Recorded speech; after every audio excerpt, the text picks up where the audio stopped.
உங்களுக்கு எது பிடித்திருக்கிறதோ அதை நேசிக்கிறீர்களோ. இப்போ முத்தையா சொன்னது தான் இது. இப்போ எனக்கு ஒன்று பிடிக்குதுன்னு வச்சுக்கோங்க.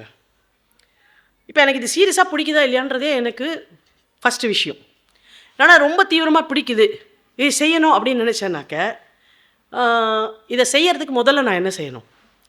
உங்களுக்கு எது பிடித்திருக்கிறதோ, எதை நேசிக்கிறீர்களோ, எதை மதிப்பானதாக கருதுகிறீர்களோ, அதிலிருந்து குறிப்பிட்ட காலம் தள்ளி இருப்பது தான்.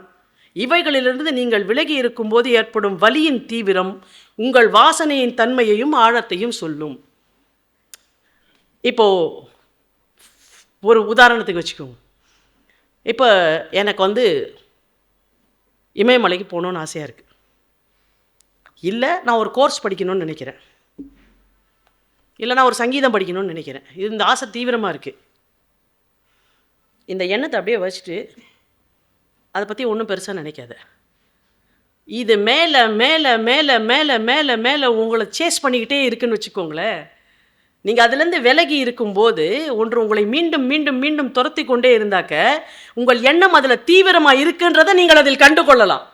அந்த எண்ணம் தீவிரமாக இருக்குது, அது உங்களை துரத்துது, உங்களை அது வேறு எதுவுமே செய்ய விடாமல் செய்யுதுன்ற இடத்துல நீங்கள் அதுலேருந்து விலகி இருக்கும்போது மீண்டும் அதுக்குள்ளே நீங்கள் போய் ஒன்று செய்ய ஆரம்பிக்கும் போது அது 100% நடக்கும். அது 100% நடக்கும். நீங்கள் யாரோட லைஃப்லையுமே அதை ரொம்ப ரொம்ப சாதனை செய்து மேலே ஒரு இடத்துக்கு வந்தவங்கள கேட்டிங்கனாக்க டோட்டலாக வெளியவே கொஞ்சம் போயிருப்பாங்க. அதுலேருந்து வெளியவே போயிருப்பாங்க. உங்களுக்கு ஒரு கிளாசிக் எக்ஸாம்பிள் சொல்லணுன்னா,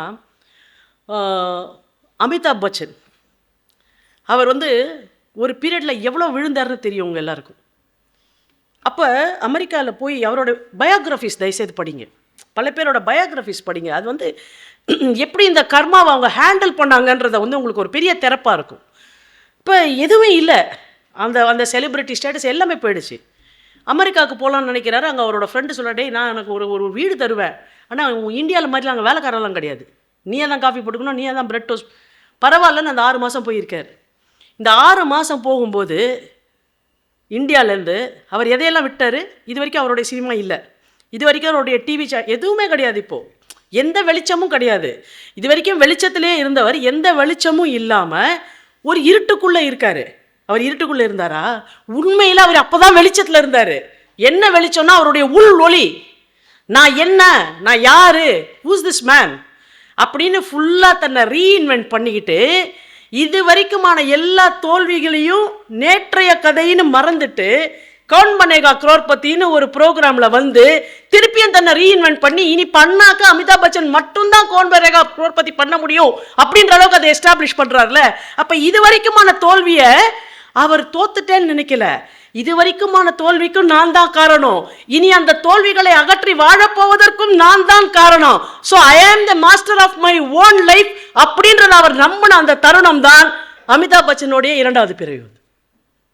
அப்போ இது எல்லாருக்குமே நம்ம லைஃப்பில் நடக்கும். இப்போ அழகாக ஒரு விஷயம் சொன்னார், எனக்கு ரொம்ப பிடிச்ச விஷயம். ஏன்னா எங்கள் சப்ஜெக்ட் அது. நம்மளுடைய எண்ணம் எவ்வளோ வலிமையானது, இல்லை நம்மளுடைய எண்ணம் எப்படிப்பட்ட கர்மாக்களை நமக்கு தரும் அப்படின்னு ஒரு இடத்த சொல்கிறார். ஒரு கத்தி வச்சுருக்கீங்க நீங்கள், ஒரு 5 சிச்சுவேஷன் சொல்கிறார். ஒரே கத்தி 5 சூழல் சொல்கிறார். ஒரு கத்தி வச்சுருக்கீங்க, அந்த கத்தியை வச்சுட்டு ஜஸ்ட் கேஷுவலாக நீங்கள் ஏதோ ப்ளே பண்ணும்போது யார் மேலேயோ பட்டு ஒருத்தன் இறந்துடுறான்.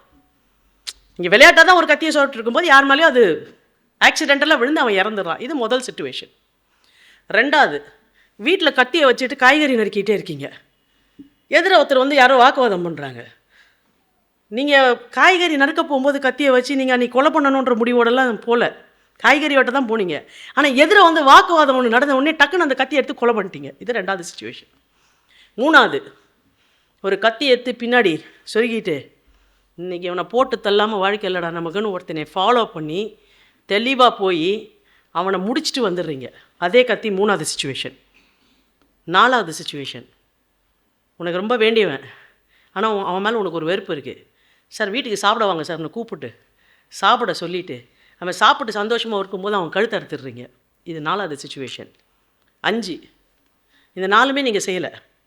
மனசுக்குள்ளெல்லாம் என்கிட்ட மட்டும் ஒரு கத்தி இருந்ததுன்னு வச்சுக்கேன், இவனை கண்டம் துண்டமாக வட்டி சாவடித்து அவங்க வீட்டில் எவனுக்குமே அவன் பாடியோட ஒரு துண்டு கூட கிடைக்காம ஊர் ஊராக போட்டுருவேன்னு நீங்கள் மைண்டில் நினைக்கிறீங்க. இது 5. இந்த 5 சிச்சுவேஷனையும் சொல்கிறார். எங்கள் லாவில் இது இருக்குது. மர்டர் அப்படின்னு வந்தா மென்சரியான்னு ஒன்று சொல்லுவோம், மைண்டோட செய்கிறோமா இல்லையான்னு.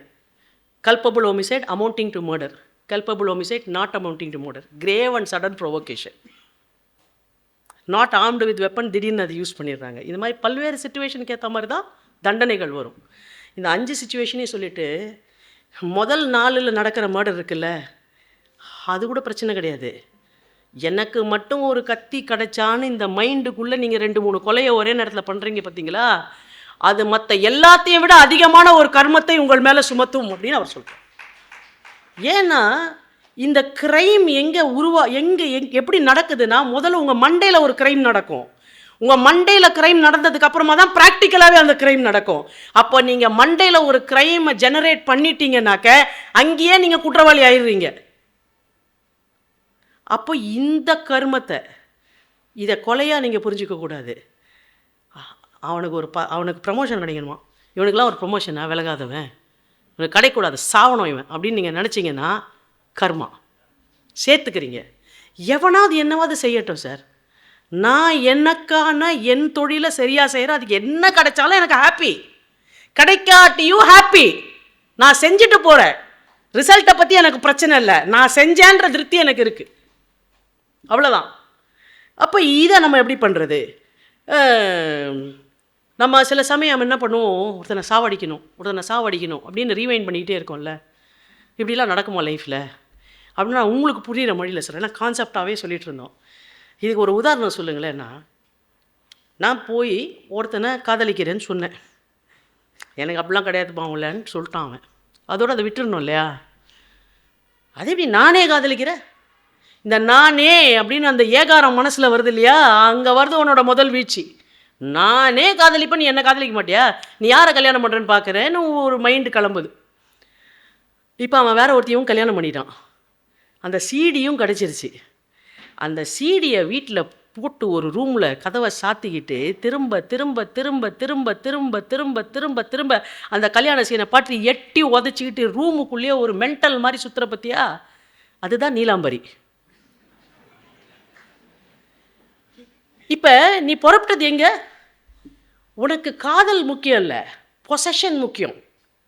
நான் உன்னை நினச்சிட்டேன், அது எனக்கு கிடைக்கணுன்ற பொசஷன் முக்கியம். அப்போ நீ ஒரு மகிழ்ச்சியை நோக்கியோ இல்லை உனக்கு பிடிச்சதை நோக்கியோ நீ ட்ராவல் பண்ணல, உன்னை கட்டுப்பாட்டில் வைக்கணும்னு நினச்சி ட்ராவல் பண்ணுறல. அப்படி நீ ட்ராவல் பண்ணும்போது எது உனக்கு இன்பம் என்று நினைத்தாயோ நீ அதுக்கே அடிமையாவ, எது உனக்கு மகிழ்ச்சி என்று நினைத்தாயோ அது உனக்கு துன்பமாகும், எதை நீ கட்டுப்படுத்துவேன்னு நினைச்சாயோ நீ அதில் கட்டுப்பட்டு போவாய். அப்போ கடைசியாக உன் வாழ்க்கை எதுவானாக்க அடுத்த ஜென்மத்திலேயாவது நல்லா இரு நீலாம்பரின்னு கண்ணா எவனாவது மூட்டு போவான் வாழ்க்கையில். அப்போ நம்ம மனசுக்குள்ளே சத்தியமாக நீங்கள் யோசிச்சு பாருங்க, காதல் விட்டுருங்க, 100 விஷயம் இருக்குல்ல, நம்ம மனசுக்குள்ளே எத்தனை நீலாம்பரி இருக்கா, எத்தனை நீலாம்பரி இருக்காங்க. கதவை சாத்திக்கிட்டு நம்ம சொல்கிறோம்ல, சிகரண்டி ஒன்று சொல்கிறோமா இல்லையா சார்? எவ்வளோ வெறுப்பு இருக்குது நமக்கு, எவ்வளோ பேர் மேலேயும், நான் உட்பட எல்லாரையும் சேர்த்து தான் சொல்கிறேன். இதை எவ்வளோ வெறுப்பு இருக்குது நமக்கு, எவ்வளோ விஷயங்களில். அப்போ இதுலேருந்து நமக்கு எப்படி விடுதலை? இந்த கர்மாவிலேருந்து நமக்கு எப்படி, இப்படி நினைக்கிற போது நமக்கு ஒரு கர்மா சேருது இல்லையா, அதுலேருந்து நமக்கு எப்படி விடுதலை? யாருக்கு வேணால் என்ன வேணால் கிடைக்கட்டும், யாருக்கு வேணால் என்ன வேணால் கிடைக்காமல் போகட்டும், எனக்கே ஒன்று கிடைக்கட்டும், எனக்கே ஒன்று கிடைக்காமல் போகட்டும். என்னுடைய செயல்பாடுகள் கிடைப்பதற்கும் கிடைப்பாததற்குமான செயல்பாடுகள் அல்ல, நான் செயலாற்றி கொண்டே இருப்பேன், அது மட்டுமே வேலை. அந்த மைண்டில் நம்ம போயிட்டோம்னா நம்ம ரொம்ப சேஃப் ஆகிடுவோம். இப்போ இது எப்படி சாத்தியம்? வேலையில் நமக்கு ஒரு நிறைவு இருக்கணும்ல, வேலையில் நமக்கு ஒரு நிறைவு இருக்கணும். நான் இன்னும் ரொம்ப எளிமையாக சொல்கிறேன் பாருங்கள். இப்போ நான் இந்த நிகழ்ச்சிக்கு வரேன். இப்போ இந்த நிகழ்ச்சிக்கு வரணும்னா சும்மா வர முடியாது, படிக்கணும், ப்ரிப்பேர் பண்ணணும், எனக்கு ஒரு கவலையும் பயமும் இருக்கணும். என்னென்னு, நான் பேசுனதை கரெக்டாக கம்யூனிகேட் பண்ணணும், இந்த மூமெண்ட் வந்து பர்பஸ்ஃபுல்லாக இருக்கணும், நம்ம ஒரு ஜஸ்டிஸ் பண்ணணும். இதெல்லாம் நினச்சி தான் நம்ம படிப்போம். சில சமயம் அது நடக்கும், சில சமயம் அது நடக்காது. அதை பற்றி நம்ம கவலைப்படக்கூடாது. நம்ம வேலை என்ன, ஒழுங்காக படித்தோமா, ஒழுங்காக நோட்ஸ் போட்டோமா, சின்சியராக பண்ணணும்னு முயற்சி பண்ணோமா, பண்ணியும் முடிச்சிட்டோமா, நமக்கு சாட்டிஸ்ஃபேக்ஷன் இதை எடுத்துகிட்டு வந்ததை கரெக்டாக நம்ம கம்யூனிகேட் பண்ணோம், நமக்கு சாட்டிஸ்ஃபேக்ஷனுக்காக ஓகே. நீ கைத்தட்டு, நீ கைத்தட்டாத, நீங்கள் பாராட்டுங்க, பாராட்டாதீங்க, அது எனக்கு இன்கான்சிக்வென்ஷியல். அதை பற்றி எனக்கு எந்த கவலையோ எதிர்பார்ப்போ கிடையாது. உங்களுக்கு ஏதாவது ஒன்று போய் சேர்ந்ததென்றால் அது உங்கள் கர்மா, சேரவில்லை என்றால் அது என் கர்மா, அதோடு அது முடிஞ்சு போயிடுதே தவிர இதுக்கப்புறம் கோயம்புத்தூர் மக்களே மட்டமானவங்க கை தட்ட மாட்டாங்க, அந்த ஊரில் நான் போய் போகாத, இது தேவையில்லாதது இல்லை. அப்புறம் சார் எனக்கு கொஞ்சம் கை தட்டுங்க சார், கை தட்டினா இது தேவையில்லாதது. தோணுச்சுன்னா அவங்க தட்டுவாங்க, தோணாட்டி தட்ட மாட்டாங்க. நீ பேசுறது தட்டுறதுக்காகவே இல்லை, நீ பேச வேண்டும் என்று நினைத்தது. ஒரு புத்தகத்தை நான் வாசித்தேன், அதில் இருக்கக்கூடிய விஷயத்தை எனக்கு தெரிந்த அளவில் நான் கடத்தி விடுகிறேன், அவ்வளோ மட்டும்தான் உன்னோட லட்சியம். அதுக்கு மேலே அதை எடுத்துகிட்டு போவே கூடாது. நான் உன்னை கேட்க வந்தேன், கேட்டேன், எனக்கு நிறைவா இருந்தது, நிறைவா இல்லை, சரி பரவாயில்ல, வேற யாராவது பெட்டராக பேசுகிறாங்களா பார்க்கலாம், அதோட உங்கள் வேலை முடிஞ்சுது. இதுக்கு நடுவில் எனக்கு உங்களுக்கு என்ன வாய்க்கா இருக்கா சண்டையா? அப்போ இதை அப்படி மாற்றிடக்கூடாது. நாம் ஜட்ஜ்மெண்டலாக இருக்கோம், எல்லாரை பற்றியும், எல்லாத்த பற்றியும் ஜட்ஜ்மெண்டலாக இருக்கும். அது தேவையற்றது. உங்கள் வேலையை மட்டும் நீங்கள் செஞ்சுட்டு போங்க, அதோடு அது நின்று போயிடுது. ரெண்டாவது, ஒரு வேலையினுடைய வெற்றி எதில் இருக்குது? ரிசல்ட் இல்லையா? இல்லை, எனக்கு கொடுத்த வேலையை நான் திருப்தியாக செஞ்சேங்க, எனக்கு தெரிஞ்ச அளவில் மனசார திருப்தியாக செஞ்சுருக்கேன், இன்னும் கொஞ்சம் பெட்டராக பண்ணியிருக்கலாமோன்னு நினைக்காத அளவுக்கு நம்ம நல்லா பண்ணியிருக்கேன்ற அந்த உங்களுக்கு திருப்தி வருது இல்லையா? அந்த இடத்துல நீங்கள் உங்கள் கர்மாவை இறக்கி கீழே வச்சிடுறீங்க. ஐவ் டன் மை பெஸ்ட்டுன்னு நினைக்கிற போது அது வரைக்கும் நீங்கள் செயலாற்றுகிறீர்களா என்பது தான் இது. இந்த புத்தகத்தினுடைய ஒரு ஒரு 56வது பக்கம் நீங்கள் எடுத்து படிங்க, ரொம்ப அருமையான இது. People are not able to do anything by keeping themselves outside it, they expect a benefit out of it. அதாவது ஒரு காரியத்தை ஆற்றுற முத்தையா சொன்னார், அதை பற்றி. ஒரு காரியத்தை ஆற்றுற பொழுது அந்த வேலையிலேருந்து நம்மளை வெளியே வச்சிடணும். இது இது வந்து கொஞ்சம் ரொம்ப ட்ரிக்கியான விஷயம் நான் சொல்கிறது. இந்த புத்தகத்தில் ஒவ்வொரு வார்த்தையுமே ட்ரிக்கி தான், அதனாலே இது இன்ட்ரெஸ்டிங், அதனாலே இது டஃப்பு, அதனாலே இது ஒரு சேலஞ்சு, அதனாலே இது படிக்கணுன்ற ஒரு ஆர்வம், எல்லாமே மிக்சட் தான் இதில். ஒரு வேலையை செய்கிற போது அது எப்படி சார் நான் என்ன வெளியில் வச்சுட்டு அந்த வேலையை உள்ளே செய்வேன், எப்படி செய்ய முடியும்? நானுன்றது அதில் இருந்தால் தானேன்னா இல்லை. அதுதான் சத்குரு சொல்கிறாரு, நான் பைக்கரு, ஆனால் நான் பைக் ஓட்டுவேன், ஆனால் நான் பைக்கர் இல்லை. நான் ஹிமாலயாஸ் போவேன், ஆனால் நான் வந்து ட்ரெக்கிங் பண்ணுறவன் இல்லை. நான் வந்து ஆன்மீகம் உங்களுக்கெல்லாம் நான் அதெல்லாம் ஆன்மீகம் இல்லை, நான் நீங்கள் யோகின்னு கூப்பிட்றீங்க, அதுக்கு அதனால் இல்லை. இதெல்லாம் என்னுடைய புறம், என்னுடைய அகத்தில் நான் நானாக இருந்து கொண்டு இந்த செயல்களை எல்லாம் நான் பண்ணிகிட்டே இருக்கேனே தவிர இது எதனோடையுமே எனக்கு ஐடென்டிட்டி கிடையாது. நான் அட்வொகேட்டாக அது இல்லை, நான் வந்து எழுத்தாளராக அது இல்லை, நான் பேச்சாளராக இல்லை, நான் இது எதுவுமே இல்லைங்க. இந்த செயல்களை எல்லாம் இது செய்து கொண்டிருக்கிறது அப்படின்ற பற்றற்ற தன்மையோடு ஒரு செயலை செய்யணும். அந்த இடத்துல இருந்து உன்னால் ஒன்று செய்ய முடியும்னாக்க ஏன் அப்படி செய்யணும்?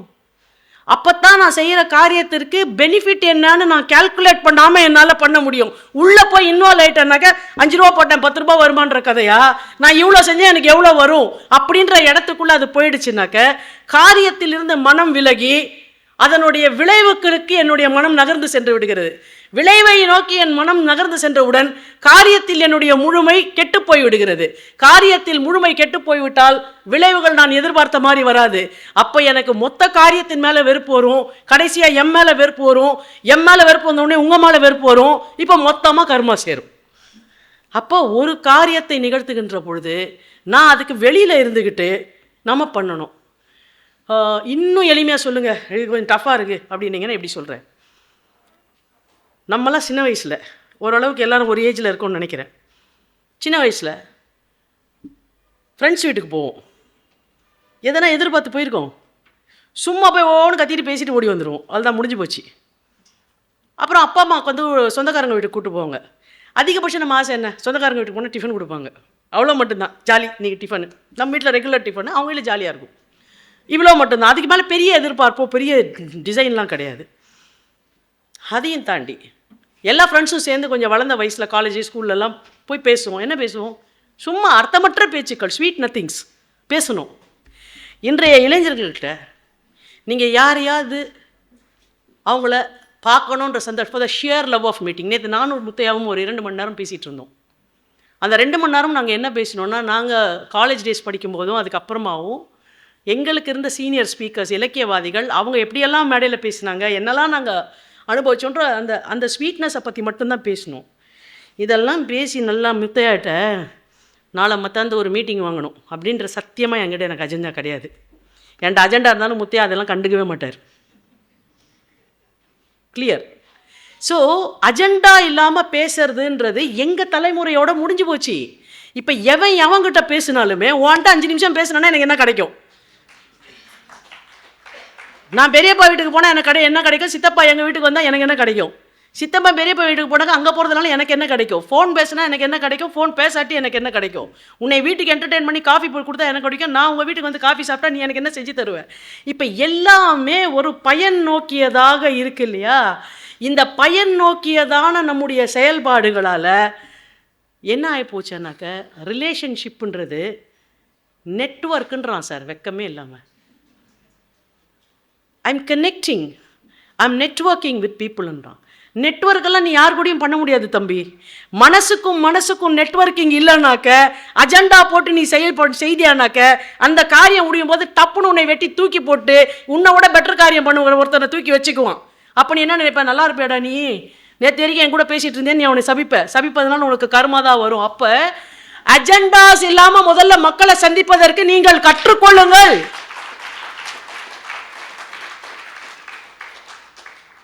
ஜாலியாக போய் பேசுங்க, ஜாலியாக சரிங்க, ஜாலியாக ஒரு காஃபி சாப்பிடுங்க, வரப்பா அடுத்த வாரம் நீ வாப்பா வீட்டுக்கு, இப்படின்னு காரணங்கள் இல்லாமல், எந்த விதமான எதிர்பார்ப்புகளும் இல்லாமல், for the sheer love of talking, for the sheer love of meeting, for the sheer love of exchanging, அதுக்காக இங்கே சந்திப்பது என்பதே இல்லாமல் போகிறது தான்.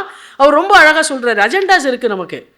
அவரோட சூப்பரான ஒரு வார்த்தை சொன்னார், வியந்து போனேன் நான். நீர் போல இருப்பது.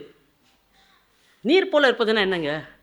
எந்த பாட்டிலுக்குள்ளேயும் ஃபிட் ஆகும், எந்த பாத்திரத்துக்குள்ளேயும் ஃபிட் ஆகும், எதுக்குள்ளே ஃபிட் ஆனாலும் அது தன்னோட தன்மையோடையே இருக்கும் இல்லை? அப்போ நீ தண்ணி மாதிரி இரு, எல்லா இடத்துலையும் உன்னை ஃபிட் ஆகிக்கோ. ஆனால் உனக்கு நான் யார் தெரியுமான்லாம் நான் யார் தெரியுமான்னு கம்பு சுற்றுவானுங்க சில பேர். போட்டு பொலிர்னு ஒன்று வச்சோனுங்க, என்ன சார் பேசினே இருக்கும்போது அஷ்டிங்கன்னுவான். அப்புறம் நான் கம்பு சுற்றுனேன் ரொம்ப, நான் யார் தெரியுமா அப்படின்னா, 2 விட்டானா செவுட்டில் நீ பயந்து உட்கார்றாள், என்ன யார் தெரியும்? இங்கே யாருமே நான் யார் தெரியுமா கிடையாது. ஏன்னா இங்கே யாருமே யாரும் கிடையாது. கம்பெல்லாம் சுற்றுறாங்கன்னு வச்சுக்கோங்களேன், அதெல்லாம் சும்மா. அந்த கம்பு சுற்றுற வேலையெல்லாம் வேண்டாம். நம்ம மைண்டுக்குள்ளே நிறைய பேர் நம்ம கம்பு சுற்றிக்கிட்டே இருக்கிறோம். நான் எப்போ ஏற்பட்ட ஆள், நான் வரும்போது இவன் வந்து உட்காந்துனே இருக்கான், என்னை பார்த்துட்டு அப்படி திரும்ப, என்னடா நீ யார்ரா? யாருமே கிடையாது நீ. You are nobody. First realise you are nobody, then only you can become somebody. அப்போ அதுவே இல்லை இங்கே. நான் யார் தெரியுமா, நீ யாருமே இல்லை. ஃபஸ்ட்டு தண்ணி மாதிரி நீர் போல இருப்பது. Fit in with the person that you meet. நீர் போல இரு, பியூராக இருக்கும் சார். அது எங்கே போய் என்ன குப்பை சேர்ந்தாலும் கடைசியாக அது பியூராக ஆகிடும். எல்லாத்தையும் தள்ளிட்டு குப்பை தண்ணியாகவே போயிட்டுருக்கும். அப்போ நம்ம எவ்வளவோ நம்மக்கிட்ட வந்து சேரலாம். ஆனால் நம்ம நீர் போல் இருந்தோம் என்றால் நம்மளுடைய பிரிஸ்டைன் பியூரிட்டி இருக்குல்ல, அதை நம்ம என்றைக்குமே குழப்பிக்க மாட்டோம். அந்த மாதிரி நம்மளை மனசை பளிங்கு மாதிரியோ மனசை நீர் மாதிரியோ வச்சுக்க முடியுதா? அதை பேசுகிறாரு. நம்மளை யாரெல்லாம் இன்ஃப்ளூயன்ஸ் பண்ணுது? எங்கள் அம்மா அப்பா சார். நான் பிறந்ததுலேருந்தே அப்படின்னு ஆரம்பிப்பேன். அவனுக்கு சர்டிஃபிகேட் கொடுப்பான் இவன். அவன் தகுதிக்கு என்னவோ அதை செஞ்சான். அவனை வச்சுக்கிட்டா வந்து என்ன பண்ணான்? We have so many problems about our parents. But உட்காந்து அவங்க ஷூஸில் யோசிச்சு பாருங்களேன். அந்த 1969 75 இல்லை 85 அவங்களால அன்றைக்கி அவங்க அருகதைக்கு என்ன செய்ய முடியுமோ அதை தான் செய்ய முடியும். எங்கள் அப்பா அம்மா மட்டும் அப்படி இருந்தால் நீ என்னடா சர்டிஃபிகேட் கொடுக்குற? எங்கள் அப்பா அம்மா காரணம். அதுக்கப்புறம் வந்து அவர் சொல்கிறாரு, உங்கள் அப்பா அம்மா காரணம், மதம், கலாச்சாரம், அரசியல், இதெல்லாம் ஒன்று நம்ம காரணம் சொல்கிறோம். இல்லை ஒன்று இப்படி ஒரு கூட்டம் இப்படி இருக்குது, நான் ஏன் அப்படி ஆகலைனாக்கா இந்த பிலீஃப் சார், அது சார், இது சார். இல்லைன்னா இன்னொரு இந்த பக்கம் வந்தாக்கா என்னென்னா, எங்கள் அப்பா அம்மா யார் தெரியுமா சார்? நான் அவன் புள்ள. டேய் நீ ஃபஸ்ட்டு தனி. இந்த உலகத்தில் பிறந்த ஒவ்வொரு உயிரும் தனியானது. அது எவ்வளோ பெரிய கூட்டத்தோடு இருந்தாலும் அது தனியானது. அது தனியாகத்தான் வரும், தனியாகத்தான் போகும். 4 பேர் வரீங்களா சார், நாளைக்கு கிளம்பலான்னாக்கா எவன் வருவான் நம்ம கூட? அப்போ நம்ம இங்கே தனியாக வந்தோம், தனியாகத்தான் போகிறோம். அப்போ வந்து நான் எங்கள் அப்பா அம்மாவோட எக்ஸ்டென்ஷனு, நான் என் ரிலிஜனோட எக்ஸ்டென்ஷனு, நான் என் கல்ச்சரோட எக்ஸ்டென்ஷன், நான் என் பொலிட்டிக்கல் ஐடியாலஜிஸோட எக்ஸ்டென்ஷன், இந்த எதுவுமே நீ கிடையாது. நீ என்ன நினச்சிக்கிற கற்பிதமா, இதெல்லாவோட எக்ஸ்டென்ஷன்ஸ் நானும் நினச்சிக்கிற, இது எதுவுமே கிடையாது. நீ என்பது தனி. இது எதெல்லாம் இந்த குல கர்மான்னு ஒன்று வரும், அதையுமே நீ ஒரு ஸ்டேஜில் இறக்கி வைப்ப. அதையும் நீ இறக்கி வச்சேன்னு இதில் ஐரணி என்ன தெரியுங்களா? ஐடியாலஜின்னு ஒன்று கூட நம்ம போவோம். பொலிட்டிக்கல் ஐடியாலஜியாக இருக்கலாம், ஏதோ ஒரு ஃபிலாசபியாக இருக்கலாம், இல்லை ஒரு ரிலிஜனோட போவோம், இல்லை ஒரு கல்ச்சரோட நான் போவேன், இல்லை பயங்கரமாக ஒரு பேரண்ட்ஸ் சொல்கிற ஒரு விஷயத்தோட போவேன். இது எல்லாம் நமக்கு வந்து பெரிய it's a freedom, you know, I have the liberty to think about all this அப்படின்னு நம்ம சொல்லிட்டு ஒரு இடத்துக்கு போவோம். கடைசியில் ஒரு இடத்துல நீங்கள் உட்காந்து யோசிக்கும் போது இல்லை, நாம் எது நம்மளுடைய சுதந்திரம் என்று நினைத்து ஒன்றை நோக்கி பயணப்பட்டோமோ அதுவே நம்மை கைதியாக்கி உட்கார வச்சு நம்மளை அடிமைப்படுத்தி வைக்கும். அதை நம்ம ரியலைஸ் பண்ணுற போது, இதைத்தானா நான் சுதந்திரம்னு நினச்சி இங்கே போனேன் அப்படின்னு நீங்கள் நினைக்கிற ஒரு தருணம் வரும் பார்த்தீங்களா? அந்த தருணத்திற்கு உங்களை தள்ளி விடாதீர்கள். ஏன்னா நீங்கள் அப்படி நினைக்கிற போதே நீங்கள் கர்மாவை சேர்த்துக்கொள்ளுகிறீர்கள் அப்படின்ற ஒரு கான்செப்ட். இப்போ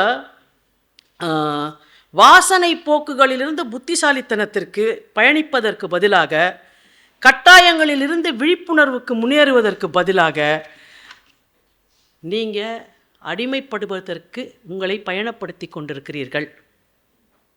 எவ்வளோ பெரிய விஷயம் அது. அப்போ நான் என்ன சார் பண்ணணும்? இல்லை, எல்லாத்துலேருந்து விலகி வா அப்படின்னா என்ன? ஒடுங்குதல் அப்படின்ற ஒரு வார்த்தை இருக்குது இல்லையா? இந்த ஒடுங்குதல்னா என்னங்க? Is it deprivation? எனக்கு நானே வந்து இதெல்லாம் கிடையாதுன்னு என்ன தள்ளி வச்சுக்கிறதா? இப்போ வந்து உபவாசம் இருக்க சாப்பிடாம, அதுவா? Fasting or for that matter anything, அதெல்லாம் வந்து ஒடுங்குதலான்னா, நீங்கள் வந்து if you deprive yourself of an experience, it generates karma. இப்போ நீங்கள் வந்து இப்போ நான் சாப்பிட வேண்டாம்னு நினைக்கிறேன், இன்றைக்கி ஒரு நாள் உபவாசம் இருக்கணும்னு நினைக்கிறேன். இந்த உபவாசம் எனக்கு என்ன செய்யும்? எனக்கு அது ஒரு அனுபவத்தை தரும் இல்லை? எப்போ அது அனுபவத்தை தரும்? நான் உபவாசம் இருக்கேன்னு காலையில் முடிவு பண்ணிவிட்டு ஊரில் இருக்கிற எல்லா கழுதையும் பரோட்டா குருமா சாப்பிடுது அப்படின்னு நினைக்கிறது இல்லை. இன்றைக்கின்னு பார்த்து பாரு, எங்கள் அம்மா இருக்காளே, அவள் என்ன பயங்கர சூப்பர் வில்லி இந்த வீட்டில், நான் என்றைக்கு ஃபாஸ்டிங் இருக்கிறேன்னு முடிவு பண்ணுறேன், அன்றைக்கி தான் எனக்கு பிடிச்ச ஐட்டம்லாம். அது இல்லை, எனக்கு பிடிச்ச ஐட்டமெல்லாம் இந்த வீட்டில் ஒரு இடத்துல இருந்தாலும் கூட என்னால் உபவாசம் இருக்க முடியுன்ற இந்த மைண்ட் இருக்குல்ல, இதை என்னால் என்ஜாய் பண்ண முடிஞ்சால் அதுக்கு பேர் உபவாசம். அப்போ தான் அது என்னன்றதை என்னால் எக்ஸ்பீரியன்ஸ் பண்ண முடியும். ஆனால் நான் வந்து ஒரு விஷயத்தை எடுத்துக்கிட்டு எனக்கு நானே வரித்து கொண்டு அந்த வரிப்பிலிருந்து நான் வெளியே போய் ஊரையே நான் திட்டிகிட்டு இருந்தேன்னு வச்சுக்கோங்க, ஒன்று அந்த கர்மா வந்து சேரும், ரெண்டாவது இதனால் எனக்கு கிடைக்கணுன்ற ஒரு எக்ஸ்பீரியன்ஸ் இருந்தது அதுவும் ஒழிஞ்சு போகும். அப்போ இந்த உபவாசம் தான் எதுக்கு? ஒழுங்காக இலை போட்டு ஃபுல் மீல்ஸ் அடிக்கலாம், 2 அன்லிமிட்டெட் மீல்ஸ் சாப்பிட்லாம் இல்லை? அப்போ நீங்கள் எதை செஞ்சாலுமே அதை ஒரு அனுபவமாக, அந்த அனுபவம் என்னவானா இருக்கலாம், ஆனால் அந்த அனுபவத்தை பரிபூர்ணமாக நாம் உள்வாங்கிக்கிறதுக்கான திறப்பு நம்மக்கிட்ட இருக்கணும். Our mind and our soul should be open to receive anything that we want to experience இல்லையா? அந்த ஃபீலிங் நம்மக்கிட்ட இருக்கா அப்படின்றத நம்ம பார்க்கணும். இப்போது எல்லா எக்ஸ்பீரியன்ஸும் நமக்கு லைஃப்பில் தேவை. ஒரு புத்தாண்டு வருதுன்னு வச்சுக்கோங்க, தமிழ் புத்தாண்டில் உங்களுக்கு தெரியும், இலை போட்டு சாப்பாடு போட்டாங்கன்னா அறுசுவையும் போடுவாங்க, வேப்பம்பூ வைப்பாங்க, துவர்ப்பு வைப்பாங்க, எல்லாமே. இது எதுக்காகங்க? ஏன்னா ஒரு புத்தாண்டு அன்றைக்கி எதுக்கடா கசப்பும் துவர்ப்பும் வைக்கிறீங்கன்னா, இன்னையிலேருந்து 365 நாள், இந்த 365 நாளில் உனக்கு துவர்ப்பு வரும், வாழ்க்கையில் கசப்பு வரும், இனிப்பு வரும், புளிப்பு வரும், 6 சுவையும் வரும். புளிப்பு பிடிச்ச மாதிரியே கசப்பும் பிடிக்கணும், கசப்பு பிடிச்ச மாதிரியே துவர்ப்பும் பிடிக்கணும், துவர்ப்பு பிடிச்ச மாதிரியே இனிப்பும் குடிக்கணும். சுவையும் உன் நாக்கு எப்படி சந்தோஷமாக ஏற்றுக்குதோ, எல்லா உணர்வுகளையும் உன் மனம் அது மாதிரியே ஏற்றுக்கிட்டதுன்னா உன் வாழ்க்கையில் உனக்கு கர்மா அற்று போகும். ஐயோ துன்பம் வந்துருச்சு, ஐயோ இது நிலைக்காமல் போயிடுச்சேன்னு ஆரம்பிச்சிங்கன்னா அங்கேருந்து உங்களுடைய கர்மா கண்டினியூ ஆகும் அப்படின்றது தான் அவங்க வந்து சொல்கிற வர விஷயம். ரொம்ப ப்ரொஃபவுண்டாக எனக்கு தோணுது, வலி நம்ம எல்லாருக்கும் தெரியும், துன்பம், மனசு வலிக்குது சார் அப்படின்றான், ரொம்ப கஷ்டப்பட்டுட்டேன் சார், என்ன மாதிரி ஒரு துன்பம் அனுபவிச்சு யாருமே இல்லைன்றான். ஆனால் இந்த 2 வார்த்தையும் ரொம்ப அழகாக வந்து டிவைட் பண்ணி சொல்கிறார். ஒன்று, வலி என்பது உடல் சார்ந்தது, துன்பம் என்பது மனம் சார்ந்தது. வலின்றது இருக்குல்ல, அது உங்களால் சில சமயம் ஏற்படாது, இப்போ உங்களுக்கு ஒரு நோய் வருது, அந்த நோயினால் உங்களுக்கு ஒரு வலி ஏற்படுதுன்னா அதுக்கு நீங்கள் காரணமாக இருக்க முடியாது. ஆனால் துன்பம் இருக்குல்ல, கட்டாயம் நீங்கள் தான் காரணம். ஏன் தெரியுங்களா? இப்போ எனக்கு இந்த கை போயிடுச்சு வச்சுக்கோங்க, இந்த கை போயிடுச்சுன்னு வச்சுக்கோங்க, இது எனக்கு வலி. இது எப்போ எனக்கு துன்பமாக மாறுனா, எனக்கு கை போயிடுச்சு சார், எனக்கு வாழ்க்கையே இல்லை, நான் முடிச்சு போட்டேன்னா இது துன்பம். இந்த கை போயிட்டாலும் நான் வாழ்வேன்னு நினச்சா எனக்கு அது இன்பம். உன்னுடைய வலிகளை துன்பமாக மாற்றுவதும் இன்பமாக மாற்றுவதும் நீதானே தவிர உன்னுடைய வலிகள் அல்ல. அப்படின்றத நாம் ஹேண்டில் பண்ண கற்றுக்கிறதுக்கு ஒரு இடம் இது. சில சமயத்தில் இப்போ கேள்விகளுக்கு நமக்கு பதில் தெரியாது. ஒரு அழகான எக்ஸாம்பிள் சொன்னார். ஒரு ஹோட்டலில் போய் எல்லோரும் ஃப்ரெண்ட்ஸு சாப்பிட்டுட்ருக்காங்க. திடீர்னு ஒரு விவாதம் வந்து தான், கோழியிலேருந்து முட்டை வந்து தான், முட்டையிலேருந்து கோழி வந்து தான். ஒரு குரூப்பு கோழி தான் முதல்ல வந்ததுன்றது, இன்னொரு குரூப் முட்டை தான் வந்தது. ஒருத்தர் எதை பற்றியும் கவலைப்படாமல் சாப்பிட்டுட்ருக்கான். டேய், இவ்வளோ தூரம் சண்டை போட்டுட்ருக்குறோம், நீ பாட்டுக்கு ஐட்டமாக வாங்கி சாப்பிட்டுருக்க, பார்ட்டிசிபேட் பண்ணுறா, என்னடா கேள்வி? கோழிலேருந்து முட்டை வந்து தான், முட்டையிலேருந்து கோழி வந்ததா? அவன் தெளிவாக சொன்னான். டேய், நீ முதல்ல எது ஆர்டர் பண்ணியோ அதுதான் வரும்.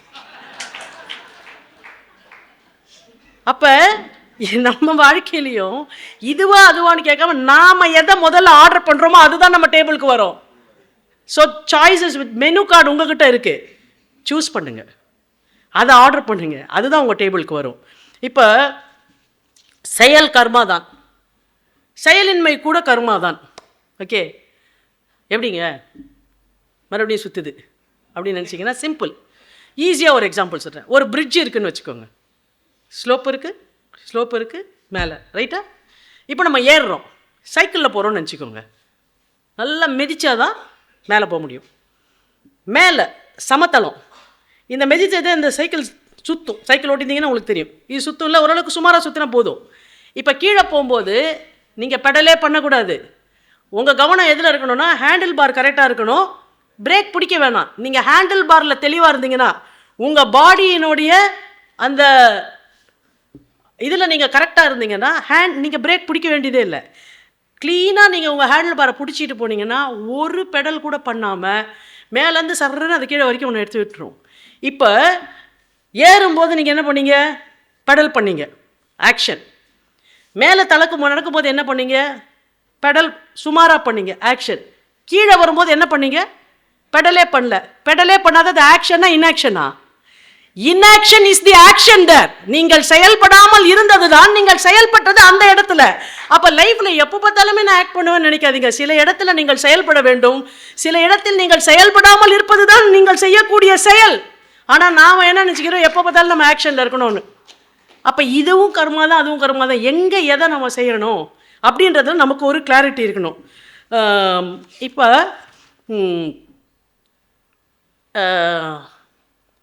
இன்னி வரைக்கும் நமக்கு ஒரு துன்பம் இருக்குது, ஏதோ ஒரு துன்பம் இருக்குது.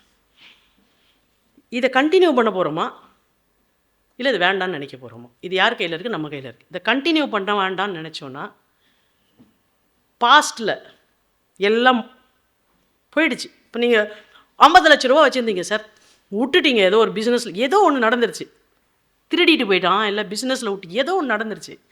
இப்போ நீங்கள் உட்காந்து ஒரு 5 வருஷம் அழுதாக்கா அந்த 50 லட்ச ரூபா வரப்போதா? வராது. அப்போ என்ன பண்ணால் வரும் அந்த 50 லட்ச ரூபா? 10 வருஷத்தில் 50 லட்ச ரூபா சேவ் பண்ணேன் சார், எண்ணி 5 வருஷம் சார், 1 கோடி ரூபாய் சேர்க்கலன்னு வச்சுக்கோ, நான் யாருன்னு பார்த்துக்க அப்படின்னு நீங்கள் செயல்பட ஆரம்பிச்சிங்கன்னா விட்டது பெருசாக இருக்காது, கிடைக்கிறது பெருசாக இருக்கும். ஆனால் 50 லட்சம் போச்சே 50 லட்சம் போச்சேன்னா முடிஞ்சுது. அப்போ நேற்றைய துன்பத்தை விலக்குவதும் நேற்றைய துன்பத்திலிருந்து வரும் கர்மாவை விலக்குவதும் இன்றைக்கு நீ எப்படி அதை அணுகப் போகிறாய் என்பதில் இருக்கிறதே தவிர நேற்றைய துன்பத்தை நினைத்து கொண்டிருப்பதில் இல்லை. இது தியரி. பாரதியார் சொல்றார், இதை ரொம்ப அழகா சொல்றார். சென்றது இனி மீளாது மூடரே, சென்றது இனி மீளாது மூடரே, நீர் எப்பொழுதும் சென்றதையே சிந்தை செய்து கொன்று அழிக்கும் கவலை எனும் குழியில் வீழ்ந்து குமையாதீர். இன்று புதிதாய் பிறந்தோம் என்று நீவீர் எண்ணமதை திண்ணமுறை இசைக்கச் செய்து தின்று விளையாடி இன்புற்று வாழ்வீர், தீமையெல்லாம் அழிந்து போம், திரும்பி வாரா அப்படிங்கிறான். அப்ப என்ன? நீங்கள் எண்ணமதை திண்ணமுறை இசைக்கச் செய்து இன்று புதிதாய் பிறந்தோம். சார் ஒவ்வொரு நாளும் நினைக்க சார், நேற்று வரைக்கும் நான் யாரோ இல்லடா, இன்னைக்கு நான் புதுசுடா, இன்றைக்கு நான் புதிதாய் பிறந்திருக்கிறேன் என்று ஒவ்வொரு நாளும் நீங்கள் நினைக்கும் போது தான் உங்கள் லைஃப் புதுசாக இருக்குமே தவிர, இல்லைன்னா it is be an extension of your past misery. அப்போ அதுக்கு நம்ம ரெடியாக இருக்கோமான்றது தான் இங்கே கேள்வி. ரொம்ப அழகாக ஒன்று சொன்னார், அதை சொல்லி நான் நிறைவு செய்ய வேண்டும் என்று நினைக்கிறேன். இவ்வளோ தான் சார், மொத்தத்தோட விஷயம் ஒன்று தான். நம்ம எல்லாருக்கிட்டேயுமே கர்மா இருக்குது. எப்படி இருக்குது அப்படின்னா, ஒரு குப்பை தொட்டியிலேருந்து இருக்கிற அந்த மொத்த குப்பையும், அதாவது வெட் கார்பேஜ், ட்ரை கார்பேஜ், எல்லா கார்பேஜும் சேர்ந்து ஒரு மூட்டை இருக்குல்ல, இந்த மூட்டையை உங்கள் பின்னாடி வச்சிட்டாங்கன்னு வச்சுக்கோங்களேன். இதை நீ என்ன செய்ய போகிறன்றது தான் உன் கர்மா எதுன்னு முடிவு பண்ணும். இதை நான் என்னங்க செய்ய போகிறேன், ரெண்டாக்கலாம். ஐயோயோ என் பின்னாடி இருக்கேன்னு சொல்லி பதட்டமாக அந்த குப்பை விளக்கும் போது உங்கள் மேலே அந்த குப்பை படிஞ்சு நீங்களே வந்து அந்த குப்பையோடு அழுக்காகலாம். சூப்பரான குப்பை கிடச்சிருக்கு, வீட்டில் வந்து கொண்டு போய் நோண்டி போட்டு இதை உரமாக்கி செடி நடுறேன் பாருன்னு முடிவு பண்ணிங்கன்னு வச்சுக்கோங்க. எது நீங்கள் குப்பை என்று நினைத்தீர்களோ அதுவே உங்களுக்கு உரமாக மாறிவிடும். உங்களுடைய துன்பங்களை குப்பை என்று நீங்கள் நினைத்தால் அது உங்களை அழுக்குப்படுத்தும். அதை உரம் என்று நினைத்தால் அது உங்களுக்கு உரமாக மாறிவிடும். அப்போ உங்களுடைய கர்ம வினைகளை நீங்கள் குப்பை என்று நினைத்தீர்கள் என்றால் அதை நீங்கள் சரியாக கையாளலைனாக்க அது உங்களையே அசிங்கப்படுத்தும். அதையே உங்களுக்கு கையாள தெரிந்தால் உங்களுக்கு அதுவே உரமாகும். பாஸ்டில் இதெல்லாம் நடந்தது, இப்படியெல்லாம் நான் செஞ்சேன், இதுலேருந்து இந்த எக்ஸ்பீரியன்ஸை எடுத்துக்கிட்டேன், நடந்ததை பற்றி எனக்கு கவலை இல்லை, இனிமேல் நடக்க போகிறத பற்றி மட்டும்தான் நான் கவலைப்பட போகிறேன், அதுக்கு நான் ரெஸ்பான்சிபிளாக இருக்கேன் அப்படின்ற ஒரு இடத்துக்கு நீங்கள் உங்களை நகர்த்தி சென்றீர்கள் என்றால் இந்த குப்பையும் உங்களுக்கு உரமாக மாறும் என்பதை அவர் ரொம்ப ரொம்ப ரொம்ப இதுவாக சொல்கிறார். இந்த புத்தகத்தை பற்றி பேசிக்கொண்டே போகலாம், எவ்வளோ வேணால் பேசலாம். ஒரு விஷயத்தை நான் இங்கே சொல்ல விரும்புகிறேன். ரொம்ப அழகாக சொன்னாருங்க. கடவுள் தன்மை அல்லது தெய்வீகம் என்ற பெயரில் நாம் மனிதத்தன்மையை கூட மனிதர்களிடம், தெய்வீகம் என்ற பெயரில் நாம் மனிதத்தன்மையை கூட மனிதர்களிடம் இருந்து பறித்து விட்டோம். இந்த உலகில் தெய்வீகத்தை பற்றி பேச்சு அளவுக்கு அதிகமாக இருக்கிறது. நீங்கள் ஒன்றும் தெய்வீகத்தை பற்றி பேச வேண்டியதில்லை. உங்களுக்கு மனிதத்தன்மை பொங்கி வழிய நீங்கள் அனுமதித்தால் தெய்வீகம் நிகழ்ந்தே தீரும்.